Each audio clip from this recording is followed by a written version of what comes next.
24 news शोध सत्याचा।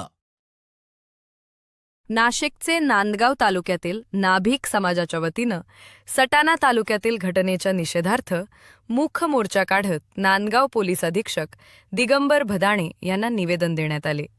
तसेच नाभिक एकता महासंघ महाराष्ट्र प्रदेश आम्ही या कृत्याचा तीव्र निषेध करतो आणि संबंधित 70 वर्षीय आरोपी नामदेव हरी गुंजाळ यांच्या विरुद्ध शक्य तितकी कठोर कायदेशीर कारवाई करण्याची, या प्रकरणाची जलद आणि निष्पक्ष चौकशी झाली पाहिजे।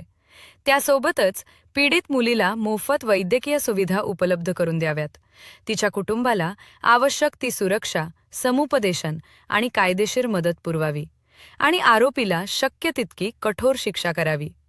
तसेच भविष्यात अशा घटना टाळण्यासाठी महिला आणि बाल सुरक्षेचे उपाय अधिक मजबूत केले पाहिजेत।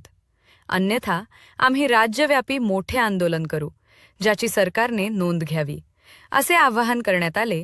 आमदार सुहास कांदे यांचे प्रतिनिधी सागर हिरे, अमोल नावंदर, सुनील जाधव यांनी देखील आपली भावना व्यक्त करत निषेध नोंदवला।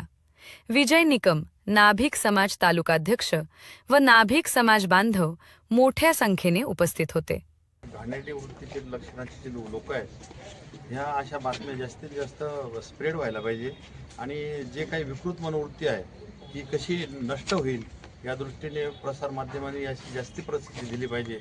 आरोपींना शासन जे होण्याची प्रक्रिया आहे ती न्याय व्यवस्था करत राहील, पोलीस स्टेशन कारवाई करत राहील, परंतु आम्ही ह्या ज्या आधारस्तंभ आहे प्रसार माध्यम यांनी सुद्धा जेव्हा यांना न्यायालयाकडून कठोर शिक्षा होते, जन्मठेप होते, फाशी होते, अशा बातम्या खूप प्रसिद्ध केल्या पाहिजे। रंगून त्यांना जी काही वास्तवता आहे ती मांडली गेली पाहिजे, जेणेकरून जे विकृत मनोवृत्ती कधी नष्ट होईल त्या दृष्टीने प्रसार माध्यमातून मी अपेक्षा करेन। आणि आपण दिलेले निवेदन, आपल्या निवेदनाच्या भावना आम्ही स्वीकारलेल्या आहेत, आम्ही शासनाकडे प्रशासनाकडे त्या पोचल्या करू।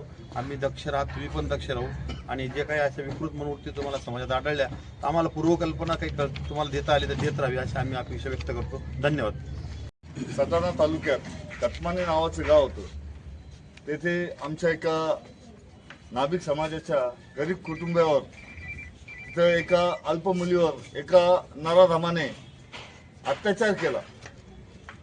हे असेच अत्याचार वेळोवेळी आपल्या अल्पवयीन मुलींवर होत आहेत। सरकारने त्यांच्यावर कठोरात कठोर कारवाई करून आमच्या नाभिक समाजाला न्याय द्यावा। आम्ही त्याचा नांदगाव तालुका शिवसेनेतर्फे तसेच माननीय आमदार सुहास अण्णा कांदे, नांदगाव विधानसभा मतदारसंघ यांच्यातर्फे जळजळीत असा निषेध व्यक्त करतो।